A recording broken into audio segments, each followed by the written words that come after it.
Buenas, bienvenidos a este episodio 11, creo, de Aire Puro. Aquí estoy hoy con Sonia Macías. Me hace mucha ilusión porque es una persona que no conocía y me la recomendó que le hablase Salva Ríos. Sí, que, bueno, muy charraco de la montaña. Sí, muy charraco, que está loco. Y la verdad que investigando ahí sobre quién era Sonia y tal, descubrí que puede ser una persona muy interesante para traer, una persona, como bien decía antes de hablar, súper transparente, que al final puede hablar de todo. Y no te quiero describir porque sé que te voy a quitar méritos, así que más o menos cómo te defines, sobre todo a nivel personal, me interesa. Sí, no, y además es por donde voy a ir siempre. Pues muy buena, muchas gracias antes de nada por darme esta oportunidad, porque joder, cuando una mujer tiene la posibilidad de hablar en público y delante de la cámara, pues siempre es bienvenido. Y bueno, yo soy una mujer súper pasional, un amante de los retos. Desde pequeña he sido siempre muy rebelde, me ha llamado la atención todo lo que saliera de lo establecido y bueno, y muy amiga de mis amigos y súper familiar y persona que me encanta entregarme a los demás. Qué guay. Y estás aquí principalmente por el deporte, por todo el tema ese pasional que dices, pero que llevas al deporte, y es que eres una corredora de ultradistancia. Sí. Que ahora mismo eres la primera persona que ha venido aquí a la charla que corre ultras, así que guay. Bueno, pues ya irás descubriendo todas las pedradas, como se suele decir, que tenemos los ultrarrunners, pero también todo lo que hay detrás siempre, que yo siempre lo digo, lo que hay detrás de una persona que hace ultradistancia, ¿no? Al final nos mueve, pues, lo que te decía, como esa pasión, todos tenemos un motivo que nos impulsa a ponernos las zapatillas cada día y a estar 5 o 6 horas si hace falta en el monte o 24 horas corriendo porque lo toque así la carrera, ¿no? Así que, bueno, hablaremos de la ultradistancia largo y tendido. Qué chulo. Yo siempre pienso que, joder, las personas que corremos por el monte, las personas que, bueno, en asfalto no tanto, pero los que corremos por el monte acabamos estando locos. Así que las personas que hacen ultradistancia es como el siguiente nivel de locura. Sí. Y qué guay. Bueno, hoy leía una cosita súper interesante que decían que es verdad que nos llaman locos, ¿no? O que la ultradistancia no es sana, pero sin embargo, al final, cuando tú te pones a hablar, somos súper coherentes con lo que hacemos porque es lo que verdaderamente queremos hacer. Claro. Y al final el ser humano sí que se está demostrando, tanto como decían que no, se está demostrando que estamos preparados para lo que hacemos, ¿no? Para esa resistencia, ¿no? Entonces, bueno, hay una parte de locura porque cada vez lo estamos llevando como más al extremo, pero luego hay una parte muy buena de coherencia y de verdad en lo que hacemos. Claro, y también tocamos el tema de la locura, pero al final, una cosa que veía yo también hace poco en un podcast, el tema de estar loco, realmente no estamos locos, estamos sacando nuestro ser. Lo que pasa es que vivimos en una sociedad en la que estamos tan comprimidos que cada persona que salga de ese sistema, de ese tal, pues lo llaman loco. Bueno, lo llaman... Y además te voy a decir una cosa, el ultrarunner tiene algo que no todo el mundo vale para la ultradistancia y vale, entiéndeme. Te diré por qué, porque al final, cuando tú haces distancias tan largas, eso conlleva mucho entrenamiento detrás y muchas horas contigo mismo. Claro. Porque muchas veces saldrás con los amigos o con las amigas y tal, y no sé qué, muy bien, lo podrás compartir, pero otras en las que te va a tocar colocarte la mochila de hidratación, las zapatillas y decir, bueno, es que me voy 4 o 5 horas. Y estar 4 o 5 horas en silencio contigo mismo es una introspección muy grande que creo que no todo el mundo está preparado para hacer eso, porque ahí es donde salen tus mayores miedos. ¿Vale? Tus grandes verdades, pero también tus mayores miedos contigo. O sea, y no es fácil gestionar eso. No todo el mundo se aguanta. No. No aguantamos ya de por sí a las demás personas, así que aguantarse a uno mismo... Pues... Ya, yo doy por hecho de que yo hay veces que no me aguanto, pero bueno. No, desde luego.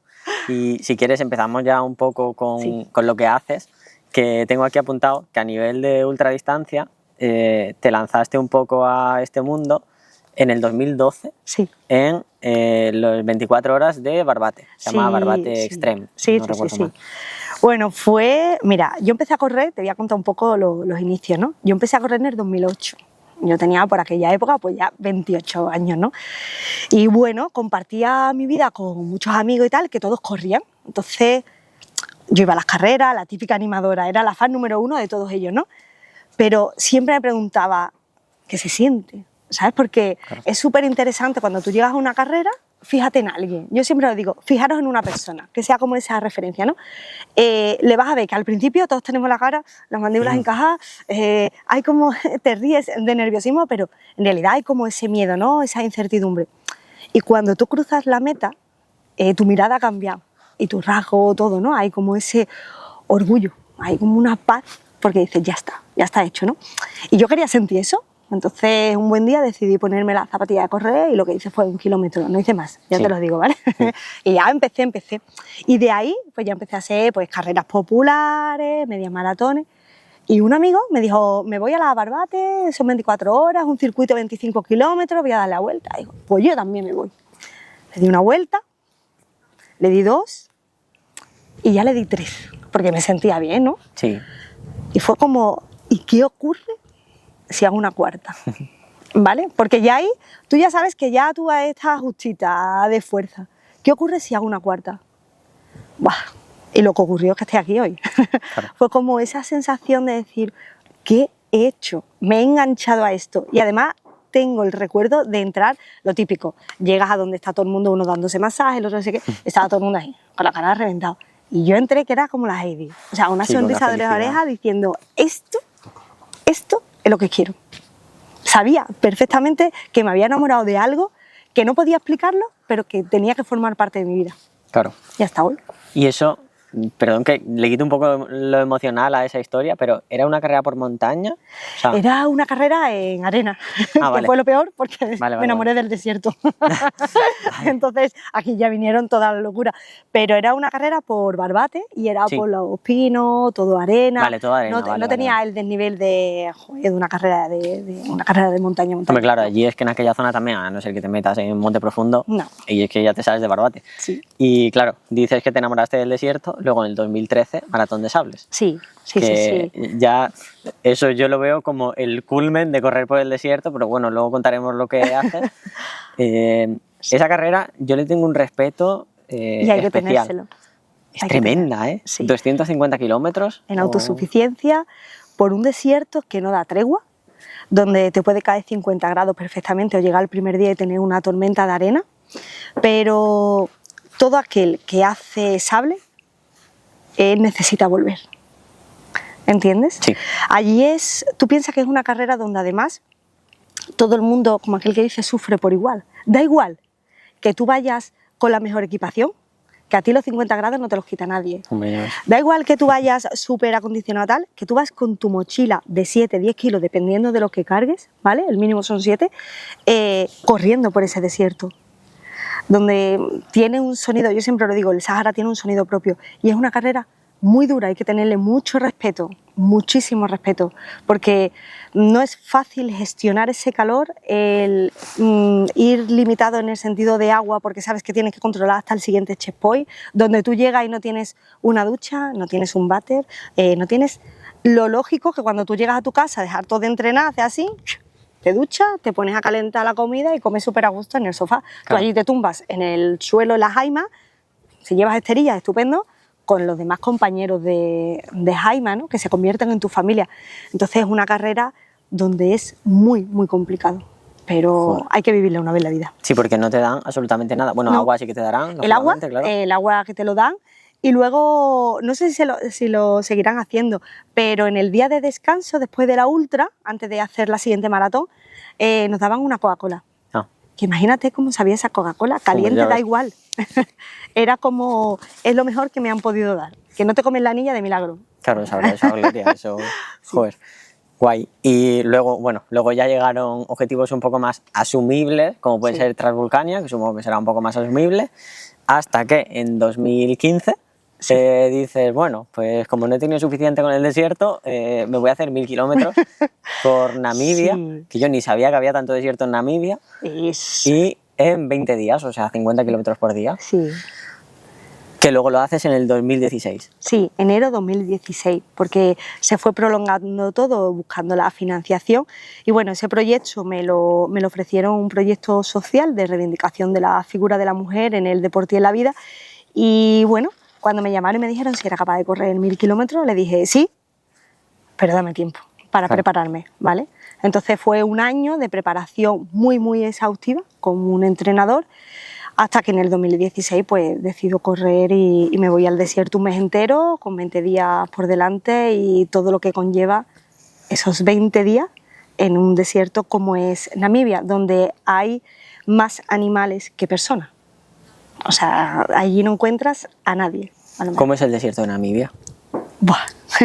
Porque es que claro, lo que te digo, yo no sabía ni que había tanto desierto en Namibia. De hecho, creo que no te sé ni localizar Namibia ¿En el mapa? En el mapa. Vale, pues ahora mismo. Sudáfrica, Sí. pues justo encima, Vale. justo encima de Sudáfrica y limita con Angola. El desierto de Namibia es un desierto inhóspito, porque es así, de contrastes, de colores y de sensaciones. Es un desierto donde te ofrece la posibilidad de estar corriendo por Costa de Esqueleto, por el mar, Sí.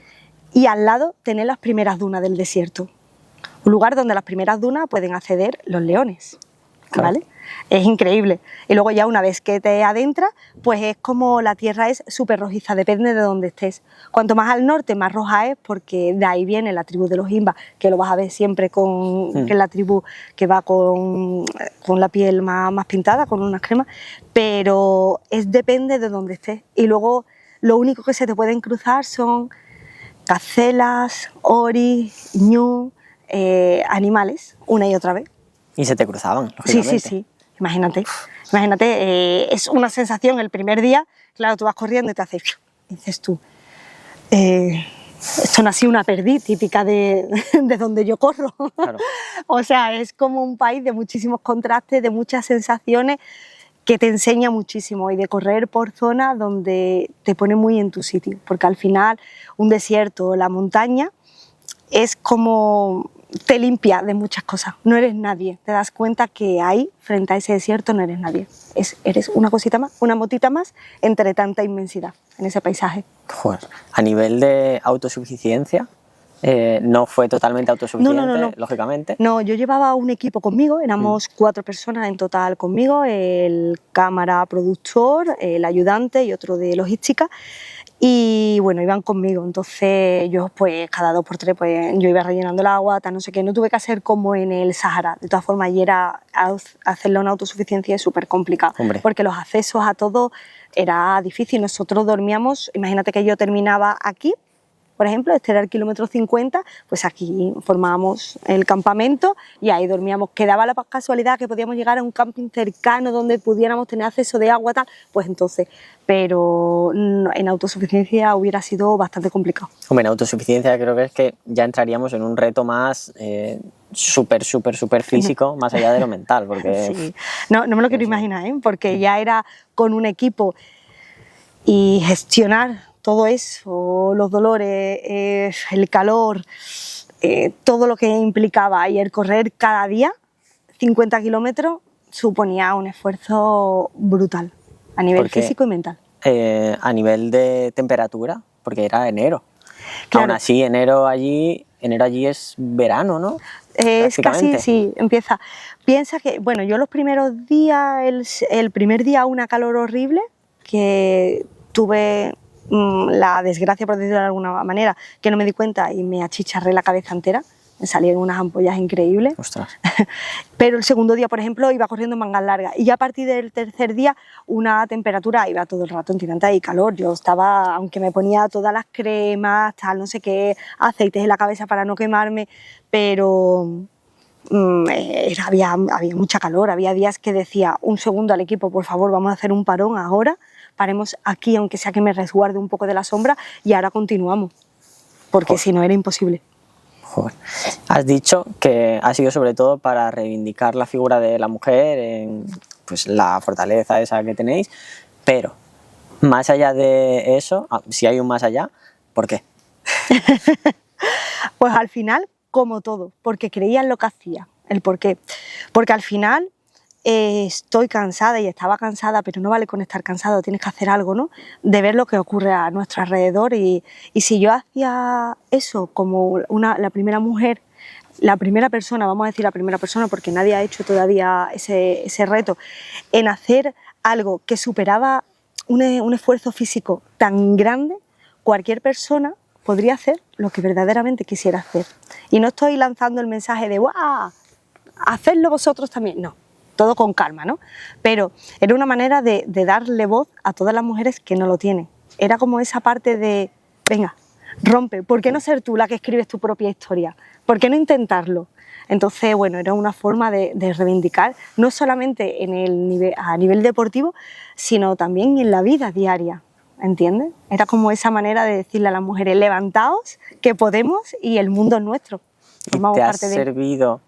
O sea, obviamente te ha servido, habrás llevado muchas enseñanzas de ese desierto, que ahora hablaremos de ellas, pero a nivel de lo que buscabas, ¿te ha servido para no quedarte frenada en nada de lo que haces?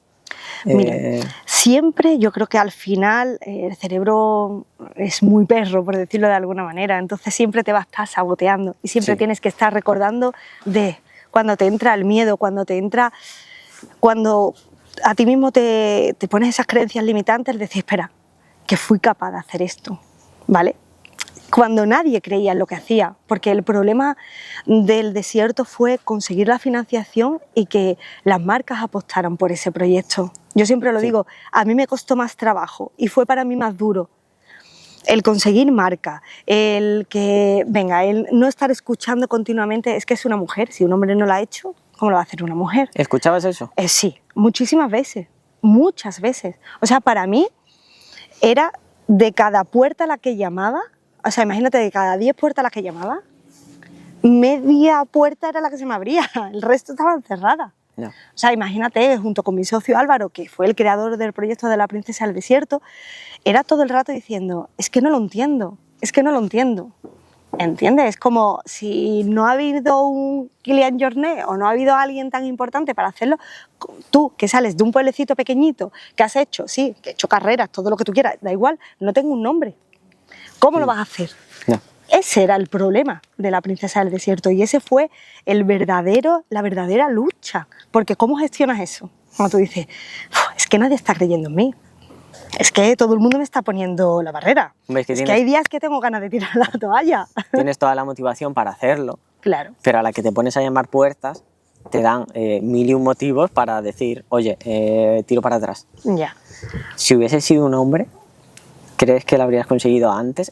O sea, no el hecho del desierto, el hecho de conseguir esa financiación. Sí, claro, y no hubiera habido problema y hubiera tenido incluso más repercusión mediática.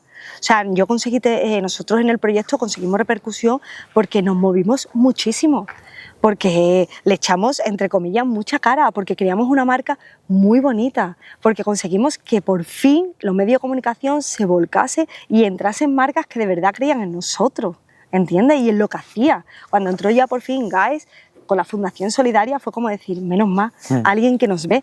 Pero para que te hagas una idea, yo soy de Sevilla y aparte de mi pueblo, que fue el que me apoyó La Rinconada, me costó muchísimo trabajo encontrar apoyo aquí en Andalucía.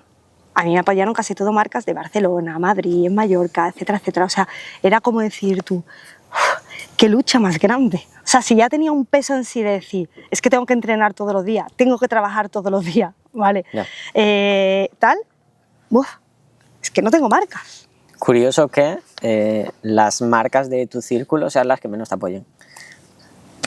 Curioso, Pues, pero como la vida misma. Es como la vida misma, o sea, Totalmente. era como, pero cómo, pero... Y luego además, fíjate hasta qué punto. Había dos preguntas que se repetían continuamente cuando nos sentábamos Álvaro y yo con una marca. Era, ¿tienes hijos? ¿Vale? ¿Tienes hijos? Y luego, si yo no estaba, Álvaro era cuando le mandaba el dossier, pues mira, es mona, para ser deportista es mona. Hostias. Te hablo 2016. Es verdad que hemos evolucionado, quiero pensar eso, muchísimo, pero ¿qué hubiera pasado? ¿Sabes? Es que era todo el tiempo igual, que yo llegué a decirle a una marca, esta misma pregunta, si fuese un hombre, ¿se lo haría si tengo hijos? ¿Qué más da que tenga hijos o no tenga hijos? ¿Qué pasa? ¿Que si tengo hijos y me voy al desierto soy una mala madre? ¿O no voy a poder cumplir? Si quieres te pongo 20 millones de casos de mujeres que están reventando, Claro. que son madres, ¿sabes? Justo. Entonces tenemos una mochila y una presión que el hombre no tiene, por suerte. Sí. Por suerte.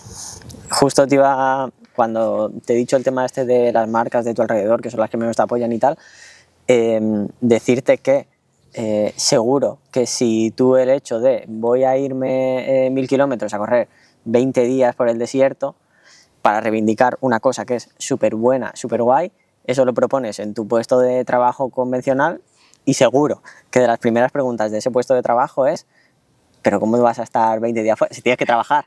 Es como que... Y claro, el tema de los hijos es algo que me ha chocado también porque que eres una mala madre, eres... Es que a una mujer siempre le van a preguntar, ¿no tiene hijos? No. ¿Y por qué? O, ¿y si tiene hijos? ¿Qué tienes hijos? ¿Y te vas a ir o vas a hacerlo? ¿Le preguntas eso a un hombre? Si tú nada más que tienes que seguir viendo noticias. Todo el mundo habla ahora de que si Kylian Jornet, que si ha sido padre, tal, no sé qué. ¡Buah! Es que viene... Te voy a poner un ejemplo. No es que, mira, Kylian Jornet, con todo mi respeto, que yo lo admiro y creo que corro a día de hoy gracias a él y a figuras como él, ¿vale? Que me han inspirado junto con mujeres grandes. No, es que, mira, venía cansado porque había sido padre hacía 1 o 2 semanas, fue a la carrera, no había dormido, tal, y excusaban porque no había dado lo mejor. Yo en ese momento le hubiera dicho ¿sabes? A los reporteros y tal, perdonad, vamos a hacer un momento. Reúne ahora mismo a todas las mujeres que tenemos aquí, a todas, venga, a ver, ¿cuál de ellas? Venga, las que tienen, vámonos, nos vamos a centrar en las que son madres, que levante la mano las que son madres y tal. ¿Cuántas horas habéis dormido hoy? Es que nadie se plantea eso. Claro. Sin embargo, un hombre llega y es como, ay, es que, ¡Qué mérito! ¿Qué mérito tiene? ¿Perdona? Es que al final, no, y hay veces que ha salido noticias de una gran ultrafondista que iba amamantando porque hacía 14 meses que había sido madre, tal, no sé qué, se sacaba la leche, y era como, es que ve lo que está haciendo. ¿Por qué? ¿Sabes? O ahora, Verdelis, sí, te lo que iba a tiene mencionar después. un montón de hijos, tiene que luchar contra esa barrera que es verdad que se va poco a poco. Y gracias a Dios estamos destruyendo, ¿vale? Estamos quitando esas fronteras que había tan grandes y esos muros cada vez son más bajitos, pero lo sigue habiendo y seguimos planteándonos que cómo se va a correr tantos maratones teniendo tantos hijos, o que es que gracias al marido que le ayuda, o es gracias a... ¿Gracias qué? Si lo tiene, ¿qué? Hombre, gracias a que tiene una repercusión mediática suficiente como para poder costearse pues lo que cueste eso, el dinero X que cueste ese evento. Y que esa chica entrena, esa mujer entrena en una cinta para poder estar pendiente de sus hijos, que está corriendo y tiene a la niña. O sea, y hace lo que puede. Entonces, de verdad, eso en un hombre eso no se ve, ni nadie se lo plantea. Y sin embargo, con nosotras seguimos planteando lo mismo. Ya, es que creo que no hay necesidad ni siquiera ni de influir en lo malo, ni de influir en lo bueno en esos temas. Simplemente esa persona ha llegado hasta ahí, vale. Pregúntale cuáles han sido sus frenos, cuáles han sido sus apoyos, pero no te vayas al grano de lo que está ahí estigmatizado en la sociedad.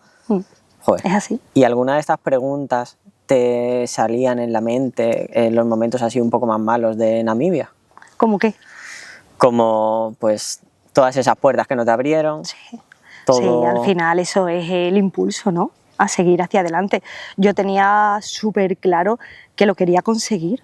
O sea, habíamos peleado, y digo habíamos porque somos un equipo. Al final, sí es verdad que yo era como la cara visible, digamos, ¿no? La que estaba entrenando, la que corría el esfuerzo físico, pero detrás había un equipo junto conmigo buscando apoyo. Yo tenía a mi socio Álvaro como un loco diciendo que te estás preparando como una loca y que nos están cerrando puertas. Sonia, que necesitamos marcas que entren. Cuando entraron marcas, fue como decir... menos mal, ¿no? Y en esos momentos donde tú dices que ya no puedo más o es que me quiero rendir, te acuerdas de todos los no que has tenido.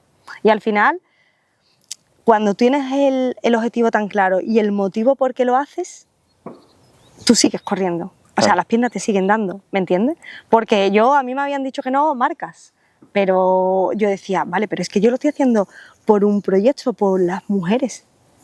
Mi caso es uno entre millones. Claro. Mi caso es que me han dicho no las marcas, el caso de otra mujer es que es víctima de violencia de género, otra es que no tiene cómo darle de comer a sus hijos y no puede salir de su país, otra, ¿entiendes? Al final había un montón de motivos detrás que hacían que yo corriera.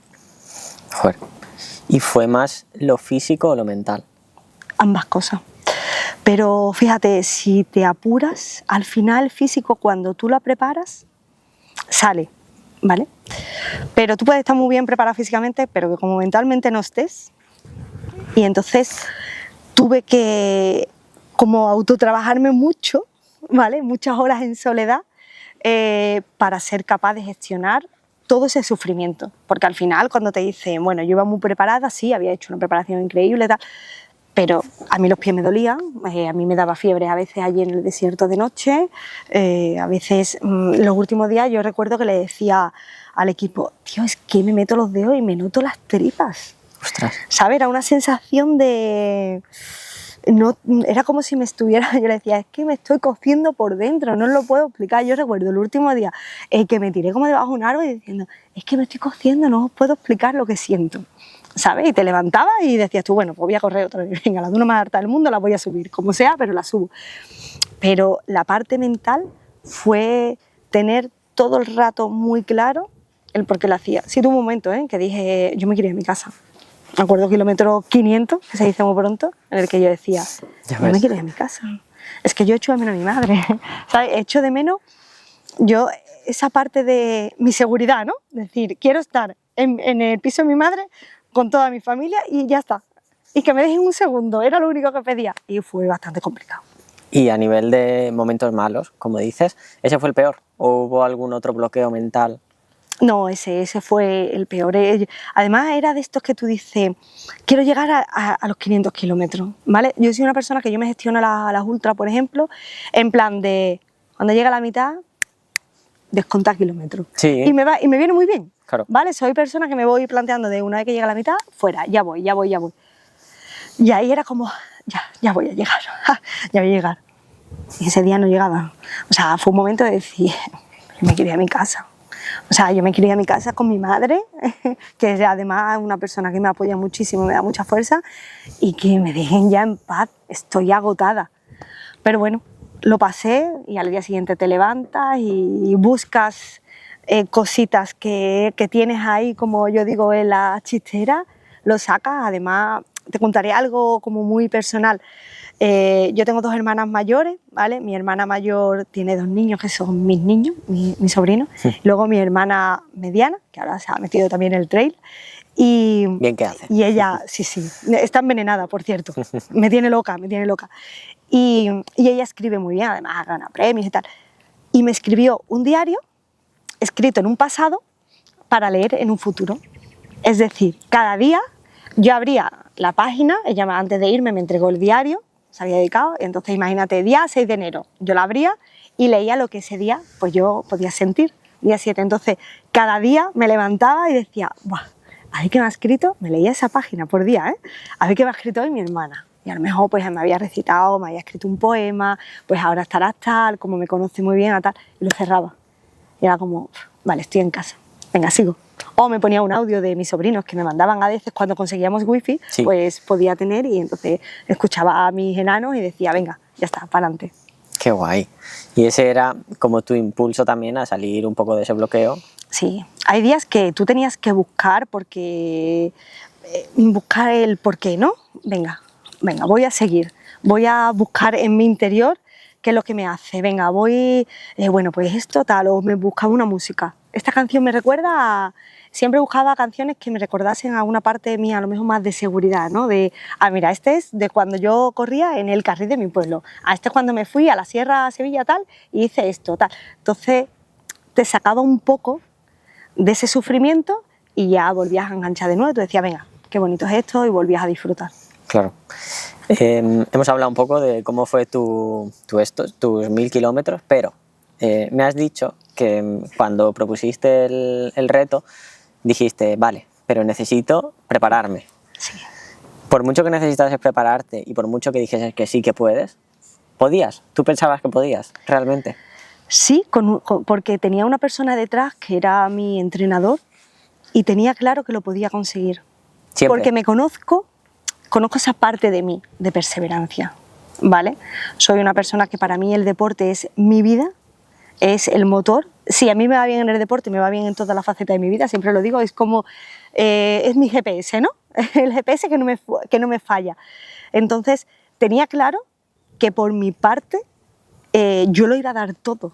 Porque soy una persona que cuando me comprometo al 100%, ¿no? Entonces tenía claro que yo iba a ir a muerte y que la persona que tenía conmigo entrenando era un gran profesional, ¿sabes? Entonces fue esa parte de decir, sí, pero dame tiempo. Venga, en un año, dame un año, yo me preparo, lo voy a dar todo y vamos al desierto. Que sabía que podía ocurrir lesiones, porque te puede ocurrir una lesión. Y es que eso es algo que tú dices, aunque lo tengas todo controlado, basta para que hagas un clic, por lo que sea, y te viene la lesión. Es más, yo en Namibia tuve un problema en la cadera y eso me penalizó en el tercer día porque fue complicado, pero al final yo tenía claro que con un profesional detrás, que es algo que las personas tienen que tener, se tienen que hacer a la idea, cuando tú te vas a preparar un reto de ese tipo, tú tienes que tener una persona que te guíe, ¿sabes? Y luego además, aunque era poco, pero llevaba ya muchísimos años corriendo y en aquel momento mi trabajo era el deporte. Yo daba clases en un gimnasio, entonces todo el rato estaba haciendo, aunque fuera aeróbico, pero lo estaba entrenando. Y sí, me puse en mano de... ¿Y no hubo ningún momento en esa preparación en el que dijiste, joder, me he columpiado? Sí. Bueno, imagínate. Claro. Fue muy curioso porque además cuando yo llegué a mi entrenador, no se me olvidará en la vida, y fue con la persona que yo más he aprendido a día de hoy en cuanto a deporte, nutrición. Ahora lo valoro incluso mucho más, que digo, es que el tío era ya un vanguardista en aquella época, como aquel que dice, ¿no?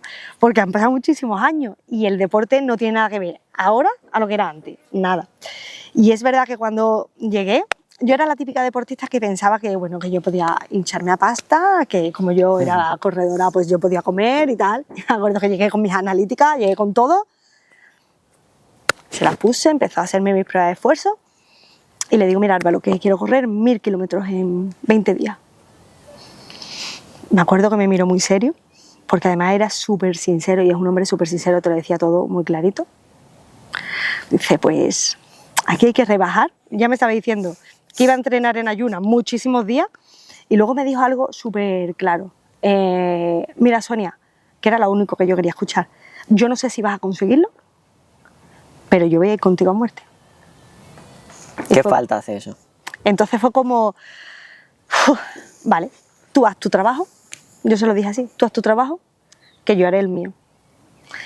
Y no falté a ni un solo entrenamiento.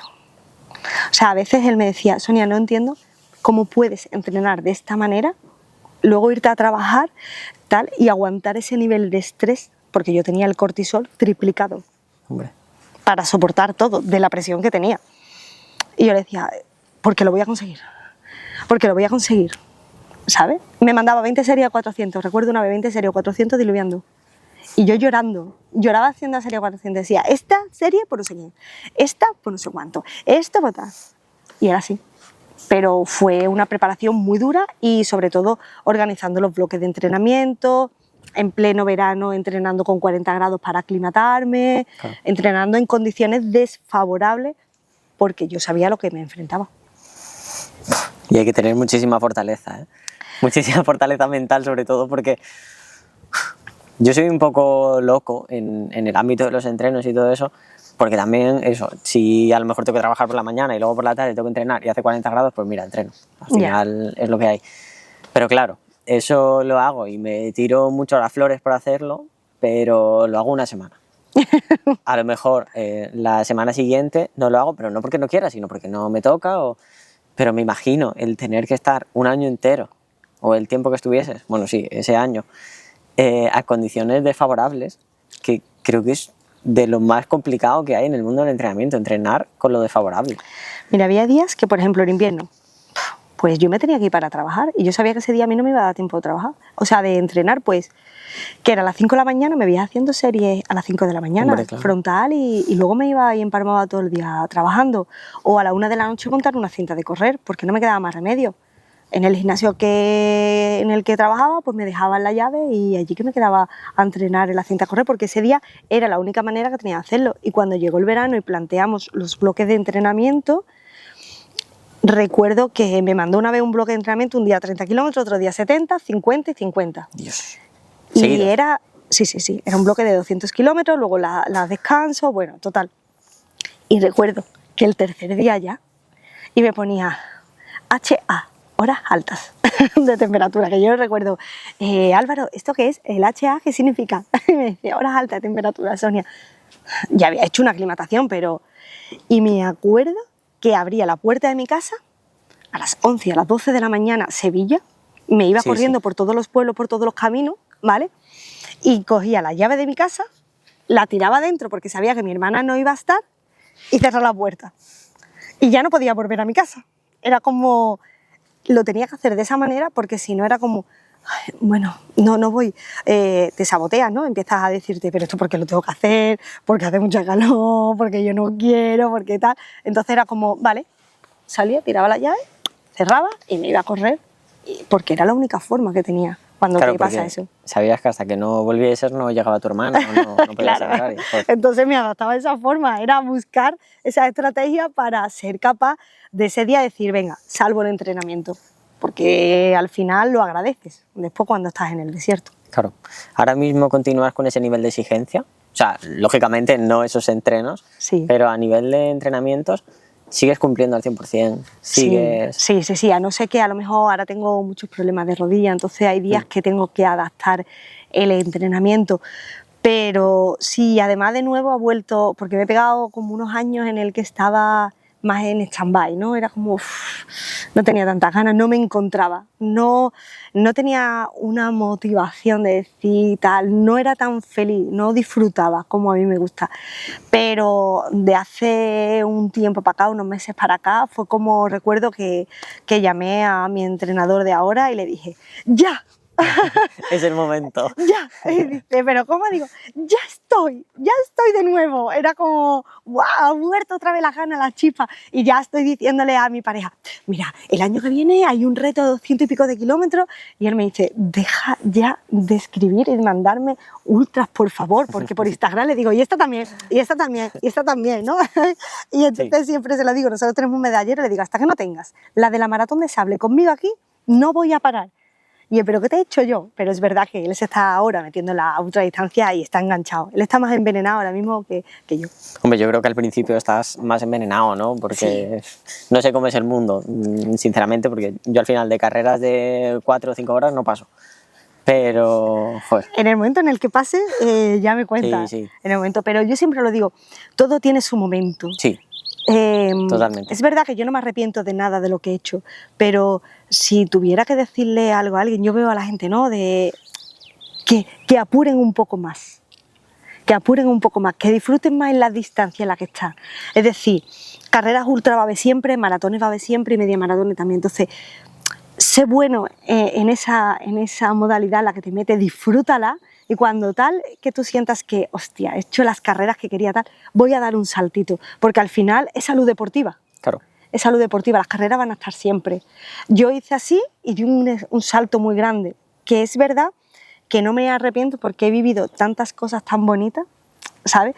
Pero mis rodillas me hubieran agradecido que hubiera ido más lenta en ese sentido. Salud, sí. En ese sentido. Y sobre todo, salud deportiva. Y que todo tiene su momento y hay que saber disfrutarlo. Y más allá de Namibia, ¿algún otro reto así súper grande que hayas podido hacer? Sí, pues mira, después de Namibia hice también 300 kilómetros en non-stop, la Algarviana, que es una carrera de 297 en semi-autosuficiencia y a mí lo que pasa es que me salieron 316 porque me perdí 20 kilómetros. Por eso de decir, quiero pasar del número 3, quiero que la carrera sea un 3 y fueron 300 kilómetros en non-stop, fueron 69 horas.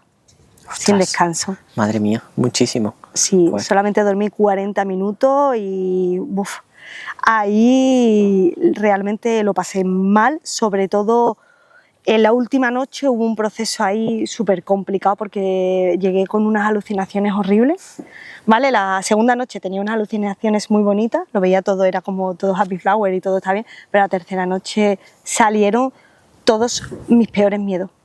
Te lo juro, y sabía que estaba alucinando, sabía que eso no era real, que lo que yo estaba viendo yo sabía que no era real, pero no podía controlarlo. Ya conseguí dormir 40 minutos y ya está. Y ya se te fueron. Sí, sí, sí. Joder. Sí, pero fue de qué complicado. No me quería alejar realmente mucho del tema de Namibia, pero me parece muy interesante el tema de las alucinaciones, porque llegan como a las 2 noches, ¿no? Sí. Más o menos. Sí, sí, sí. ¿Cómo es eso? Porque al final a mí me ha pasado alguna vez que a lo mejor he salido a entrenar a las 4 de la mañana o a lo mejor he entrenado súper tarde por la noche y de repente veo y me imagino como que hay un jabalí, como que hay una persona sentada y me da miedo ir hacia adelante, pero eso no son realmente las alucinaciones que veis, ¿no? O sea, veis cosas... Sí, sí, sí, puedes ver de todo. O sea, yo tengo un amigo que vio hasta un oso una vez, o sea, con eso te lo digo todo. Y yo iba con mi mejor amigo, íbamos corriendo, que a él lo convencí para hacer la carrera y desde entonces me habla menos, acabo un poco harto, pero las alucinaciones al final, tú puedes ver todo lo que tú quieras. Quiero decir, yo la primera noche no tuve problema, pero la segunda noche yo veía las piedras pintadas que salía y veía cosas súper bonitas. Y lo peor es que mi compañero que iba conmigo las veía igual que yo. O sea, era como que nos sincronizamos. Yo decía, esto no puede ser real. Y yo, mira qué bonito, Miguel. Y él, ay, sí, mira, Y era como, y tú lo ibas viendo y al rato seguías hablando tan normal. O sea, ya te puedo decir que es una locura. Pero la tercera noche yo veía animales en todos lados. O sea, animales encima de los árboles que me daban pánico, que me acuerdo que me salió un gato de verdad. Y ese gato, yo creo que lo maté de un infarto. Yo me lié a gritar diciéndole, ¿qué es un gato? Le decía a Miguel, Miguel, que es un gato de verdad. Porque claro, estaba tan cansada de ver gatos de mentira por los árboles y tal, que es que me dio pánico. O sea, yo gritaba porque no podía controlarlo. Y la verdad que es súper complicado. Entonces hay que saber controlar. Yo no hice bien la estrategia de dormir, no la hice bien. Y claro, en la tercera noche tuve que dormir 40 minutos, pero porque no gestioné. Pensé que iba a ser capaz de ir empalmando días y tal, y me pasó factura. Los suyos son, según lo que tengo entendido, microsueños de 10 minutos cada día y medio, ¿no? O algo así. Sí, sí, sí. Claro, pero también depende de la persona y que tú tienes también que controlar ahí la parte de nutrición. Porque no nos olvidemos que muchas veces empezamos a meternos geles de cafeína, todo con cafeína, no sé qué, Coca-Cola, venga un buchito. Eso después, cuando tú estás aquí y dices tú, venga, me voy a intentar, no puedes. No, y más cuando yo, por ejemplo, soy una persona muy nerviosa, no me podía dormir. No podía, mi compañero fue capaz de dormir en la segunda noche y yo estaba sentada en una silla allí diciendo, es que no sé si irme a correr porque es que no me puedo dormir. Y claro, al final cuando me entró el sueño verdaderamente no paré y ya fue la catombe. Pero bueno, que ese es un problema que no tuviste en Namibia, lógicamente, ¿no? No, el tema de las alucinaciones. Claro, porque ahí yo dormía de noche, entonces no había problema, me levantaba por la mañana, que me levantaba con todo el equipo, desmontábamos el campamento, era una más, y cuando llegaba por la noche también preparaba cena. O sea, al final yo tenía claro que a mí no me iban a hacer nada, que yo si podía lo iba a intentar hacer yo todo, y así fue. Yo me gestionaba mi ropa, mi esto, lo otro, todo. Entonces, bueno, que me acuerdo que el equipo decía, pero Sonia, tú no estás tan cansada, estamos nosotros reventados y vamos en el coche.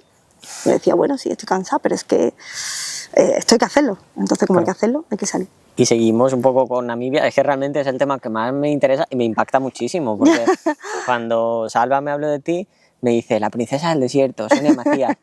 Y yo, joder, pero ¿qué ha hecho esta mujer que se ha casado con un señor árabe y ahora de repente se ha convertido en la reina del desierto? No, a ver, tema de enseñanzas. Sí. Te lo habrán preguntado ya 1000 veces, sí. qué es lo que sacaste del desierto, lógicamente, pero más allá de eso, ¿ha cambiado tu cabeza mucho?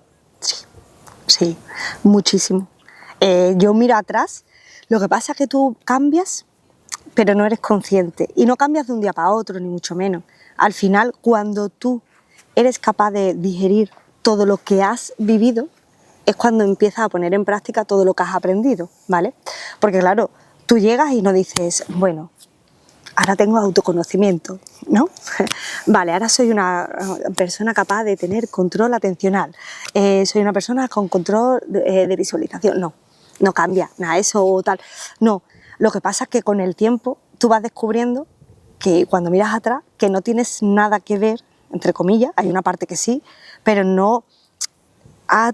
tu mente se ha transformado y tu cerebro también, porque al final el cerebro lo has entrenado para ser capaz de soportar ese tipo de condiciones, ¿no? Y ser capaz de afrontar ese tipo de adversidad, porque no deja de ser una adversidad, ¿no?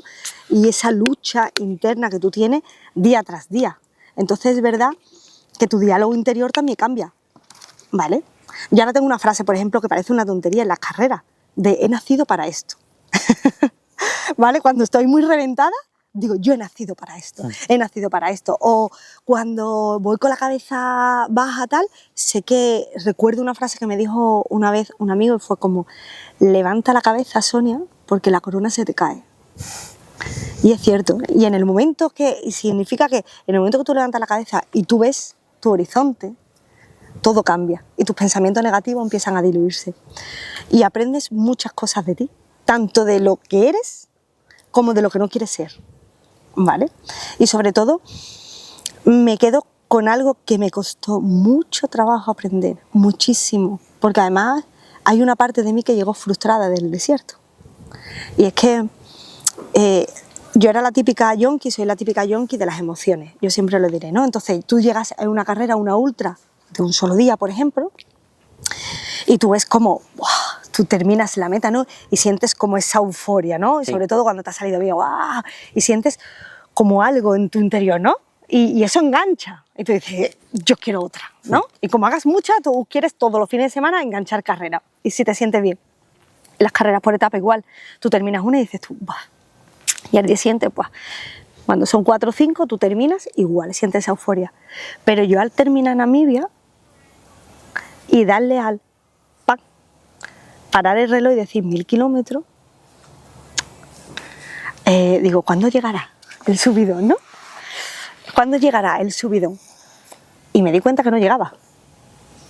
Y eso nadie entendía lo que me ocurría. Era como, es que no me ha llegado ese subidón. Estoy súper orgullosa, sí, estoy muy feliz, estoy tal.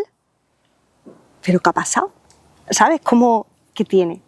Y al final entendí que es que donde yo verdaderamente disfrutaba y donde la vida es el camino. ¿Vale? Yo antes mi vida la centraba en esas metas, las metas. Pero claro, una vez que terminas la meta, te vacías tanto que es como si todo se terminase. Y vas a ver que le pasa a muchos deportistas. Termina y se sienten tristes, vacíos. ¿Vale? Y es por eso, porque basan su vida en eso, en esa meta. Y es que cuando tú terminas, no terminas verdaderamente, empiezas otra cosa. Y a mí me costó mucho trabajo entender eso. Me costó muchísimo trabajo, ¿eh? No te creas que fue algo fácil porque no entendía qué me pasaba, pero sí cambié mi manera de afrontar, por ejemplo, las carreras, de afrontar a lo largo de la vida, de limpiarme poco a poco de muchos egos que tenemos y que nos lastran al final. Y hubo una parte de mí que creció, que fue la autoestima. ¿Consideras que tenías muchísimo ego antes de esa carrera? O sea, antes de ese reto. Porque al final te desapegaste de él, pero...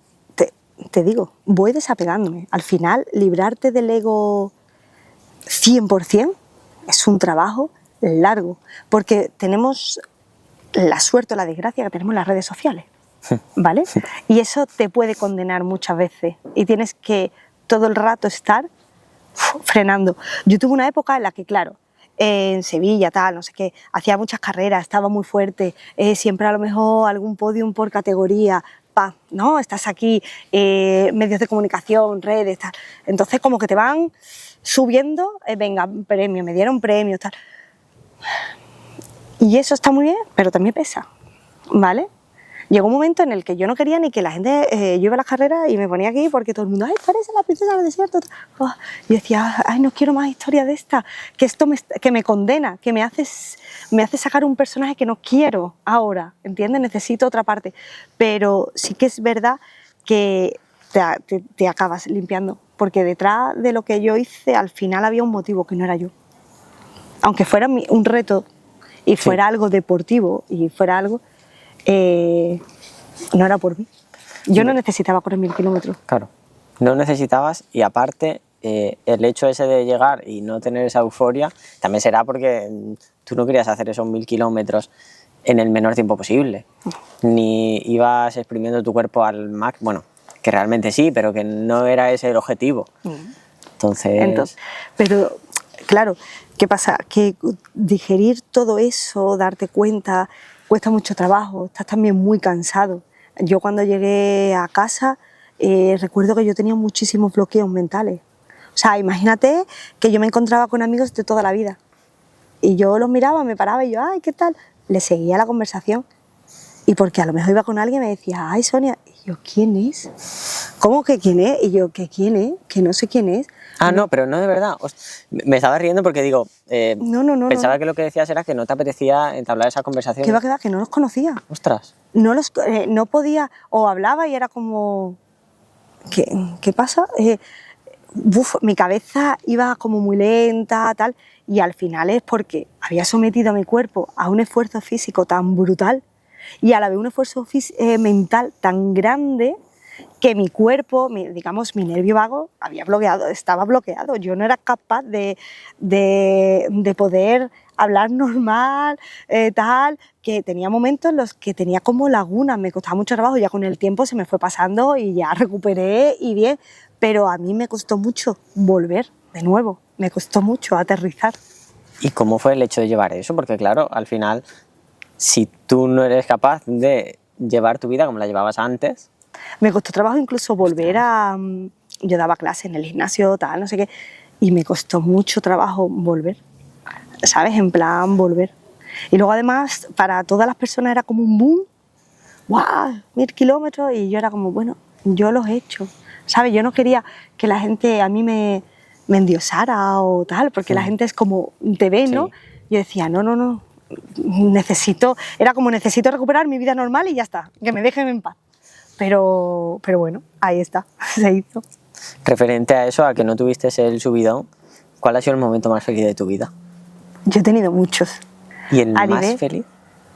He tenido 2 momentos muy felices y no tiene que ver con, si quieres, a nivel deportivo. No tiene que ver. A nivel deportivo tengo 2 muy claros, pero fueron los nacimientos de mis 2 sobrinos, de mi Aitor y mi Martina. Aitor con 1 hora de vida lo tenía en los brazos y a Martina tuve la suerte de verla sacar de la barriguita a su mamá y han sido los 2 momentos más bonitos de mi vida. Y el último ha sido cuando mi actual marido me dijo que sí, se quería casar conmigo. Sí, bueno, cuando le pediste matrimonio ahí sí. Al final de una carrera, no me acuerdo qué carrera fue. Fue en la Euráfrica, en Marruecos. Sí. Fue en Euráfrica, sí. Y esos al final son los momentos que te llenan. Luego, fíjate que puedo tener momentos súper bonitos en carreras, ¿no? De compartir con personas, que tú terminas en esa meta, ¿no? O conoces a alguien que te enseña un montón. Porque al final hay veces que tú vas en carrera y vas hablando con alguien y sueltan frases que digo, ostras, ¿qué ha dicho? Claro. ¿Sabes? Que te liberan de un montón de cosas, ¿no? Como esos tengo un montón, tantos años. Bueno. ¿Y ahora mismo eres feliz? Sí. Sí. Ahora mismo sí. Se te ve. O sea, transmites una positividad que se te ve. Mira, tengo mis días, básicamente porque tengo mis hormonas a veces revolucionadas y sí. A veces pues es lo que tengo, estoy como aquí o estoy aquí y tal. Pero sé que son mis hormonas a veces las que hablan. Pero sí, estoy muy feliz, reinventándome. Qué chulo. Y ya la última pregunta, así como para cerrar un poco el tema este de Namibia, a no ser que quieras decir más cosas, que bienvenido sea. Que, claro, corriste por el desierto, pero la palabra desierto para ti, porque al final yo pienso que el desierto es algo vacío y como que si estoy en el desierto estoy en la nada. Que si estoy en el desierto estoy en un punto en el que no tengo propósito o en un punto en el que me siento vacío y estancado. Pero claro, investigando sobre este tema cambia un poco mi percepción sobre el desierto, porque es como para encontrarte a ti mismo. El desierto te puede llevar al cielo o al infierno, es lo que tiene. Se unen como esos dos conceptos, por decirlo de alguna manera, ¿no? Tú puedes estar en un desierto y ser capaz de ver todas las posibilidades que tienes, porque aunque tú dices, no hay nada, es arena, no. Tienes arena, hay hierbita, si te fijas hay siempre un animal pequeñito, tienes un montón de cosas y además tienen un sonido propio, nunca estás en completo silencio, ¿vale?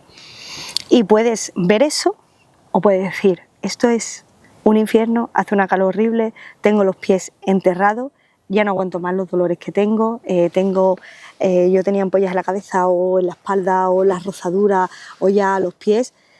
Es como tú lo quieras ver. Pero al final es que el desierto es como la vida misma. Tú puedes levantarte un día y ver infinidad de oportunidades, ¿vale? O puedes levantarte y decir, es que nada más que tengo problemas. ¿Y ha cambiado tu percepción del desierto Sí, al cruzarlo? sí. Y quiero volver. Sí. Sí.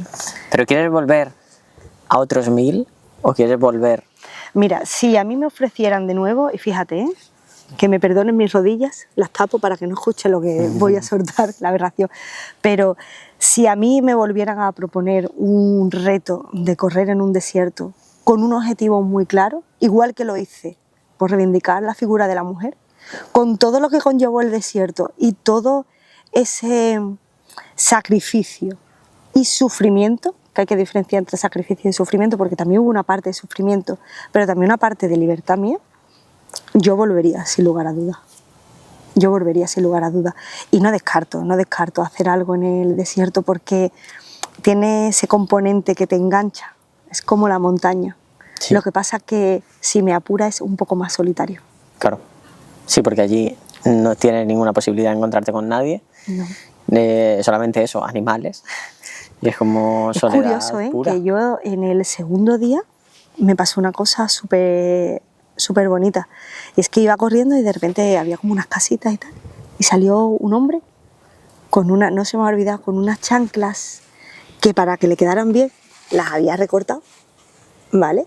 Era súper pobre y se puso a correr conmigo. Con las chanclas por el desierto. Sí. Flipas. Era, porque no era desierto en sí, sino era como un camino que bueno, había sí, allá, vale. pero iba corriendo, o sea, yo iba con mis zapatillitas nuevas, con toda la amortiguación, lo típico, ¿vale? De punta en blanco. Cuando yo le miré los pies, fue como decir, ostras, y este hombre tiene sentía gratitud de que me acompañase un tramo corriendo. ¿Sabes? Yo le intentaba explicar ahí en inglés lo que estaba haciendo y era como, estaba flipando de hacer eso. Y luego, al final, era lo que te decía, Namibia es un país de contraste. Tú puedes encontrar unas chabolas, pero los niños son felices, son muy felices. Yo he visto niños allí en una alberca diciendo, te los veía jugar con el barro, tal, no sé qué, todo. Y tú decías, ¿cómo pueden ser tan felices? Esa risa de esos niños, eso era súper bonito, ¿entiendes? Y me acuerdo que llegamos a Belfield Bay, que es una ciudad tal allí para reponer, y yo iba corriendo como por una zona, como por un parquecillo por allí, y me encontré con un hombre que venía de pintar, que se veía que era pintor, y fue curioso porque los dos nos miramos los pies, y él no llevaba zapatos, iba descalzo, y se notaba que no tenía zapatos. Su pie tenía este grosor. Dios. ¿Sabes? Y yo quejándome, que ese día me había quejado al equipo diciendo, ¡buah, es que me duele un montón los pies! Porque claro, ya llevo más de 500 kilómetros, una zapatilla tiene la vida de 500 kilómetros, todo lo que pase por ahí ya has perdido la amortiguación, lo típico, ¿no? Sí. Y dices tú, ¿y yo me estoy quejando? Lo que mataría a este hombre por unas zapatillas como la que yo llevo, ¿sabes? O no, claro. Pero es curioso, ¿sabes? Como ese contraste que tienes que vivir muchas veces, que aunque no hace falta irse tan lejos para ser capaz para ver lo que tenemos alrededor, pero muchas veces vamos tan ciegos y tan metidos en nosotros mismos que no, bueno, lo estamos viendo en el mundo hoy día con lo que está pasando, ¿no? Que no somos capaces de ampliar horizontes. claro, al final también era una cosa que escuchaba hace poco en un podcast, sale a entrenar, pero fijándote en lo verdes que son los árboles. Eso lo hice al día siguiente de escuchar el podcast y te prometo que nunca había visto tan verde el camino por el que corría en Málaga. Y ese día había corrido y el día anterior había corrido también por el mismo sitio, porque curiosamente el día anterior tenía un rodaje por esa zona del monte y al día siguiente tenía un fartlek. Y no había visto el monte tan verde en mi vida. Ya, pero porque hay que correr con conciencia, ¿me entiendes? Cuando tú eres capaz de correr con conciencia te sientes mucho más y eres capaz de valorar donde antes no lo veías.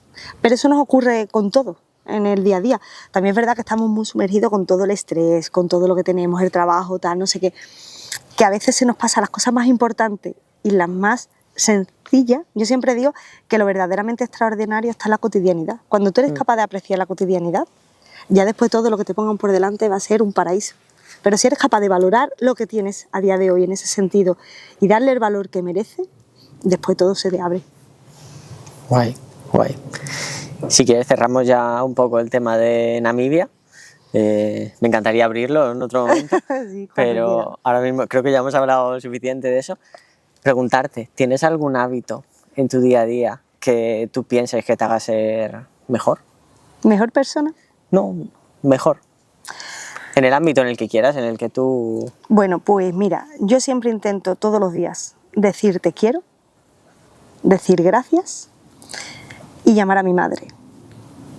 Todos los días. Y parece una tontería, pero cuando soy capaz de sentirme a mí misma, soy mejor cada día. Y para mí eso es súper importante, conectarme con mis emociones. En el momento que yo hay un día que yo no digo te quiero, o no le doy las gracias a alguien por lo que esté haciendo, o no llamo a mi madre, que es para mí una mujer referente, porque está súper enferma y sigue luchando, y en la que cuando cuelgo el teléfono digo, no puedo quejarme, hoy no puedo quejarme. Es cuando, si no lo hago, no me siento, no conecto conmigo. Necesito sentirme cada día. Esa parte la aprendí y cuando me pongo muy nerviosa o está y tal, es como respirar, la manita en el pecho y decir, venga, vamos para adelante. Fíjate que no quería condicionarte porque realmente el tema de los hábitos lo pensaba más bien en un ámbito deportivo. Pero quería dejar ahí un poco el juego de qué es para ti ser mejor. Porque al final, para mí ser mejor ahora mismo puede ser ser mejor a nivel deportivo, porque sí, estoy muy cegado, estoy muy obsesionado y sé que tengo que salir un poco de esa obsesión, pero claro, para ti ser mejor es ser mejor persona. Es que al final, para mí, si soy mejor persona, voy a ser mejor deportista. Porque los valores los voy a llevar verdaderamente como debo, ¿no? Entonces, o voy a ser mejor profesional, ¿sabes? Si yo no soy humana y, por ejemplo, lidero equipo, ¿qué tipo de líder soy? ¿Vale? Si no soy buena persona y me pongo las zapatillas o estoy en la montaña, estoy corriendo y alguien se cae delante mía o le pasa algo y no me paro y pregunto qué te ocurre o cómo te puedo ayudar, ¿de qué me vale correr 1000 kilómetros? ¿Entiendes? Claro. Al final yo creo que todo parte de ahí, de quién eres tú como persona y a partir de ahí va a definir cómo te vas a comportar y cómo vas a ser en el resto de las parcelas de tu vida. Has tocado el punto de ser líder, de ser tal. ¿Tú ahora mismo te consideras líder? Sí. ¿Líder de tu vida o sí. líder de guía también? Sí, yo ahora mismo sí, y hace unos años no. Te puedo decir que no, pero ahora mismo decido en cada momento lo que quiero hacer, ¿vale? Y no dejo que mis emociones ni mi vida estén en manos de otra persona.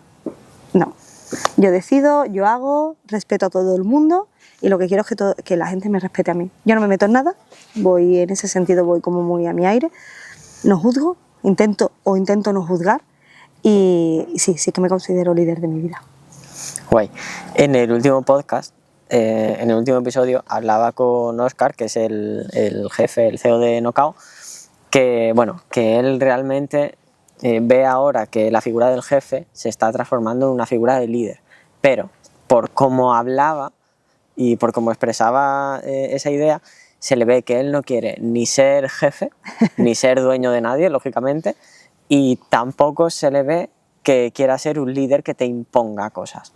Entonces decía que lo importante para él es ser feliz y cuando consiga ser feliz, hacer que sus trabajadores sean felices, lógicamente, porque si tú quieres que alguien sea feliz, primero tienes que ser feliz tú y si quieres que esa persona se quede contigo, tienes que hacer que esa persona sea feliz. Entonces, ahora mismo sientes que todo lo que tienes a tu alrededor te hace ser feliz y sientes que tú haces feliz a las demás personas. Es un poco cambiadero de cabeza, pero... Mira, hay muchas partes de mi vida, hay todavía una parte de mi vida que tengo que cerrar para completar, digamos, ese círculo y que sea, por ejemplo, decirte, soy 100% feliz, ¿vale? Hay otras partes de mi vida que no puedo controlar, por ejemplo, te hablaba de mi madre, la enfermedad de mi madre, hay cosas que no puedo controlar y me encantaría poder cambiar eso, ¿no? Sobre todo por ella.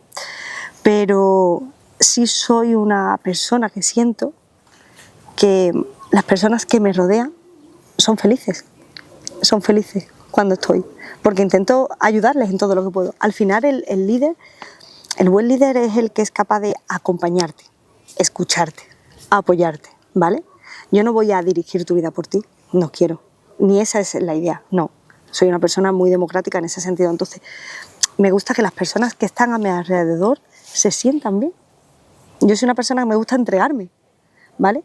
Hay veces que, además, soy a veces hasta pesada, lo reconozco, soy muy pesada, pero soy una persona que me gusta eso, porque me nutro de las personas.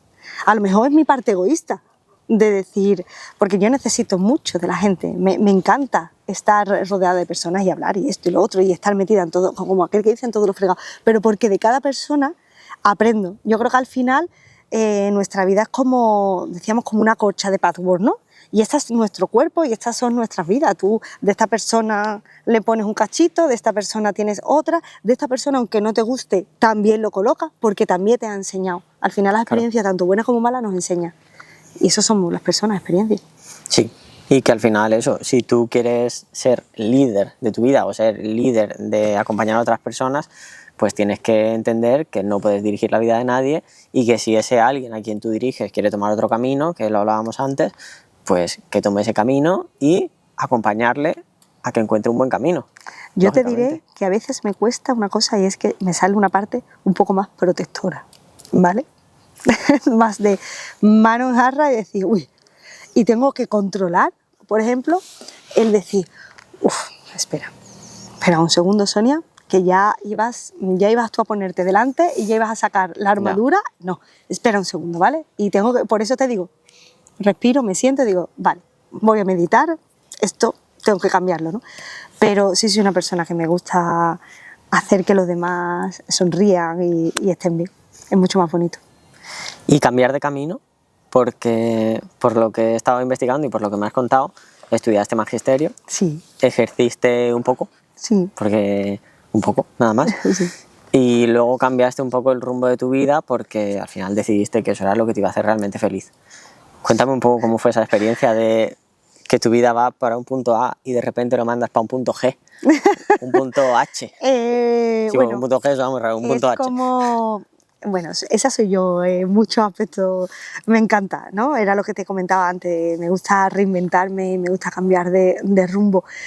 Pues yo estudié magisterio de educación infantil y bueno, sí es verdad que cuando hice las prácticas, ya cuando el último año de carrera que te tienes que especializar y tal, yo dije, está bien, pero aquí me falta algo. Entonces en ese momento, cuando termino la uni, se me cruza la posibilidad de montar un proyecto, un gimnasio, un centro deportivo.